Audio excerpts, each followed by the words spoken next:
Hello, good afternoon. Today is Monday, April 9th, 2012. I'm Chrissy. And I'm Meek, and you're watching the Scuttlebutt Butthole special. There's a lot of them out there, and as we all know, everyone has one. Right. But, you know. So, yeah, we just thought this would be something fun to do.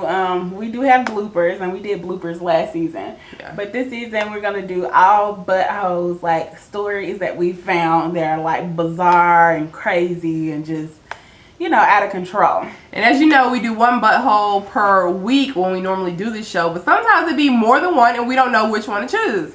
So we're just gonna give all of them to you. Right. So which one we gonna start with? I think we should start with the JetBlue pilot.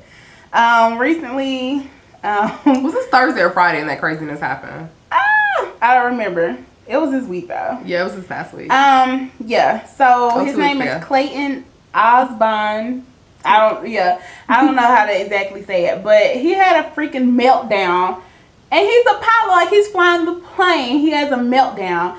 And he's like telling everybody they better start saying their prayers and they going down. Somebody after them. Sir. So apparently he's been a pilot for what, about 25 years, and they said they have never seen any psychological problems or anything crazy going on with him. But he was flying the plane, and then next thing you know, did he start talking on the controller or something, or people in the control tower, I think, were giving directions, and he wasn't paying attention. Yeah, he was like doing his own thing. Yeah, you can't be doing that in the friendly skies. I mean, there's like, they showed a map of like all the million planes that are in the sky at one time. You have to listen to the traffic control office. You can't just be flying all willy-nilly. Those are the friendly skies, honey. And you weren't been very friendly. Yeah. And then apparently they talked him into going to the bathroom. Yeah, and they locked him out the cockpit. And he acted a fool when he could not get back in that cockpit. And there's always somebody somewhere that records it. And so, of course, they recorded the people trying to take him down on the plane. You just acted a fool. Right. So, are you going to charge him? Yeah, I was going to tell you, he's being charged with interfering with the flight crew. That's right, I did read that. Yeah, so, those are like federal charges. Yeah. Anytime you messing with the sky, honey. So I wonder if like he gonna serve time and all that stuff. No. But I know one thing, he's retired, I tell you that. Right. And you are a what? Butthole. Okay. Next we're gonna move on to a very, very popular story. The Trayvon Martin situation. We should have wore hoodies. Huh? We should have wore hoodies. Yeah, I know that would have been. I don't even think I have a hoodie, but I found one. Yeah, we would have had on our hoodies. But Trayvon is he was a young man who got shot in a neighborhood by the neighborhood watch person. So the butthole is him. His name is George Zimmerman. You are definitely a butthole. Yeah, he's a butthole for real. He was doing the neighborhood watch, and he saw Trayvon walking in the neighborhood. He had on a hoodie. He said he was suspicious, so he called the cops. The cops were like, you know, it's okay. We don't need you to pursue him. They told him, do not shoot and do not say anything to the boy. But he disobeyed what they said, and he went ahead and he pursued him, and he shot him, and he killed him.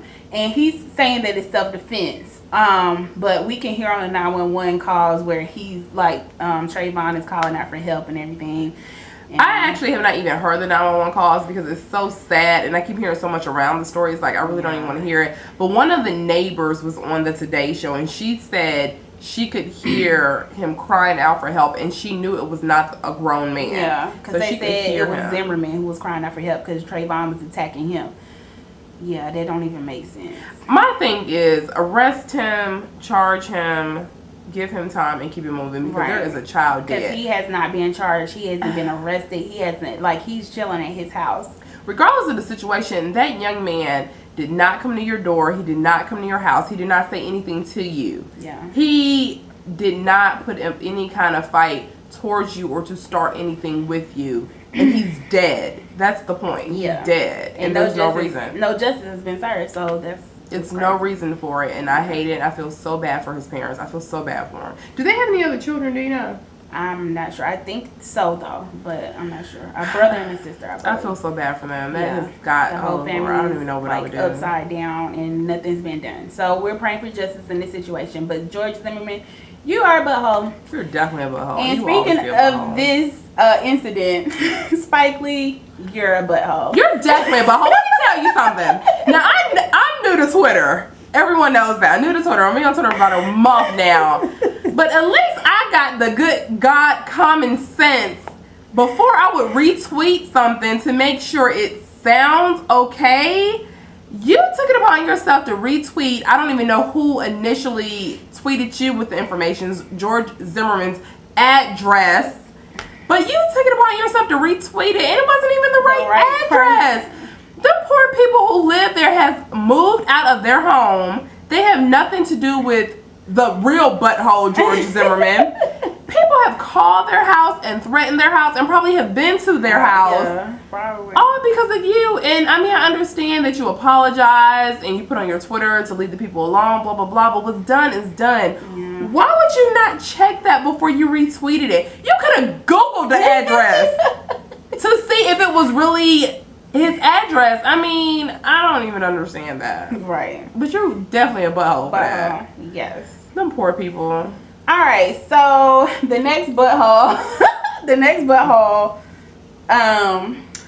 Okay, so me personally, I'm an always Tampax type of girl. And every once in a while, you know, if I got a really, really good coupon, I'll do Playtex, like today. But Kotex, I don't really fool with you, so I really don't mind calling you a butthole. So apparently, a young lady, what state was she in? Do you remember? Well, a nice young lady who was a mother. Oh, Texas. She, in Texas, purchased a brand new box of Kotex tampons. Well, apparently, when she pulled one out, I'm assuming to use it, it had a whole bunch of black moldy spots on it. And so I think she said initially before contacting customer service and calling to vent her complaint, she keeps a blog on the internet, which a lot of women and mothers do. And so she voiced her control to she voiced her complaints to let other women know of the situation, which I appreciate. And so apparently customer service contacted her, and initially, I think they apologized. Yeah, but they said that this mold is like found on vegetables and stuff, and it's like normal. They tried to die down the situation, which made it really, really worse, and said that the basically they were trying to say if she put the tampon in, the mold won't hurt her vagina. And you can't just be putting anything in there all willy-nilly. I mean, it's mold. Why would you want? Okay, it won't hurt me. Let me just go ahead and stick the mold in me. Yeah, wrong. And then 20 years later, you're going to be suing because you have, what, cancer or vagina cancer. I mean, seriously. Right. And so that made it worse. And so apparently, I think they followed up with the initial, after she went back on the blog and said what they told her, then they came back and tried to make it better. Did they give her money back or anything like that? They gave her some coupons. Honey, Kotex, please believe I would never in my life have to purchase a product for me or for Layla in 15 years from now, because that's crazy. What am I going to do with a coupon? Buy another moldy box? Right. I mean, seriously, that was crazy. But then what really, really upset me besides Kotex was the people on their blog were commenting and saying that she did it on purpose and that she had marked it with a black marker. Yeah. People are crazy, and they say the craziest things. Yeah, like, why would you do that? You're a mother, and I'm sure your time is very limited, such as my time is. Why would you, let me go find a tampon, and let me go get a marker, and then let me go blog about it. I have that much time on my hands. Are you serious? Yeah. People just need to say something about something. But anyway, Kotex, you are a big butthole for that. And let me tell you something, and this is probably too much information, but, like, myself, in the middle of the night, when I go to the bathroom, I never turn lights on, right? And this has really scared me, so I'm going to have to turn the lights on now because I just go to the bathroom, do what I got to do, and keep it moving. Yeah, because you wouldn't expect that. It's not something that you would think to check for. Right. So that's crazy. So now I'm just going to have to pay attention to turn the lights on, which is going to interrupt my sleep. So thanks to Kotex, I'm pissed already because I know I'm about to lose some sleep. Yes, Kotex, you are a butthole. Alright, so our next butthole, like, this is so bizarre and crazy and stupid and black.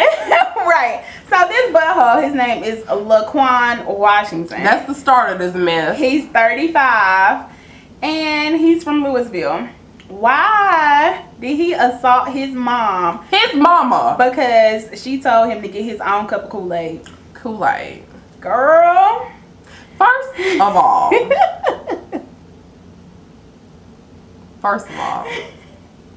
What? Say it. I can't believe that. I didn't know. Well, maybe I did know, but I never paid attention because, you know, my household don't keep this up. I don't keep Kool-Aid in the refrigerator. Yeah, we don't either. But see, I'm not 35, and I'm just thinking at 35. First of all, why he's staying at home with his mama? Yeah, I was getting that. Oh, okay. I was still stuck on the Kool-Aid because you regularly buy Kool-Aid and sugar and like keep it in the refrigerator. Yeah. At 35. Okay, and so then you're home with your mom, and then what are you doing that you can't get up and get your own glass? Correct. But you hit your mama over some Kool-Aid, right? And then is there a good reason to hit your mom? No, it ain't never a good reason to hit your mom if you know what's good for you. Yeah, you're right. A lot of people don't do that. I mean, he gonna try to tell the police that his mama fired a shot at him. She should have. But your he said first. Butthole. Right. That was good. Yeah. But yeah, they didn't find no evidence of that because he was lying. He just wanted to attack her. And that's crazy. And for that, sir, you're a butthole. He's definitely a butthole because that is some crazy mess. Yes. Okay. And the last story that we have on today, Melissa Jenkins. Poor Melissa. Poor Melissa. She was at home chilling when she got a phone call from two people who used to like do landscaping or something at her yard. And, you know, she didn't really remember them or whatever, but, you know, they called her and said that their car had broken down and they needed some assistance or whatever. So she said she would come and help them. And I'm thinking, like, why would you call a woman instead of calling the police? So first of all, it was already sketchy. But I guess she kind of knew that, so she called one of her colleagues and told them what was going on so that if something happened, then they would know. So she went out there, and they bound her up, beat her, strangled her, and left her body in a shallow river, and left her 2-year-old son in the back of the car. And her car was found running with the lights on, everything, and they killed her and drove off. So they are buttholes for that. What's their names? Alan and Patricia Prue. You're buttholes. That's crazy. Yeah. People are just crazy. They really are. I just don't even understand the craziness of the crazy. Yeah. What about the kids in St. Louis? Oh, well, I couldn't find the whole story, but it was 2 kids at the same elementary school who their teachers found evidence of child abuse on their person. So like they had bruises and everything, and so it did turn out they did an investigation, and their parents it was 2 separate incidents, like it was 2 days apart and everything, but their parents had been abusing them at home, and so they had been charged, and you know, so they ain't got parents. But I guess it's good if somebody how you found mistreat it. a child. Yeah, it's I don't understand anything you can do to a child if you mistreat a child. Sexually rape abuse, rape a child. I mean, I just can't even comprehend that. They're so innocent. Those parents are buttholes for sure. Definitely buttholes.